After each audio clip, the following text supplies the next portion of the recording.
Moin. Jamen hvad fanden er du plejer sgu da ikke at være klædt på til trucking. Nej, men jeg er netop kommet hjem fra langtur. Jeg har været en tur i Budapest, nede på trykkeriet i Budapest, som det distrikt hedder, for at hente min DVD-durk ud af maskinen. Det var lidt en omvej, for den er trykt i Prag, men så tog vi det på hjemvejen, og her er den. Au for KitKatten. Så ser du den for første gang.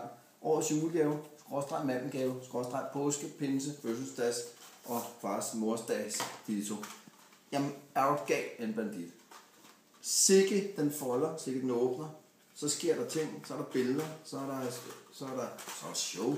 Fik jeg sagt, der var show indeni. Der er show og film og sange og halløj.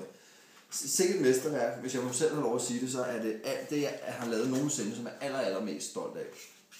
Så har du gerne en til at lave det næste, og så kan det gamle folk af helvede til. Sådan er det jo godt at have det. Max arbejdsindsats, max bonus, kvalitet, og jeg tænker, det er sgu lige fantastisk hver gang.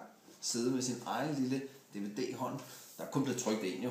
Men det er ikke rigtigt. Der er mange, der er også nok til dig. Bare rolig, og jo. Men jeg fik den første, og den skal ligge under hovedpuden i nat. Det gør jeg altid, hver gang jeg udgiver en ny DVD, så ligger den under en hovedpude.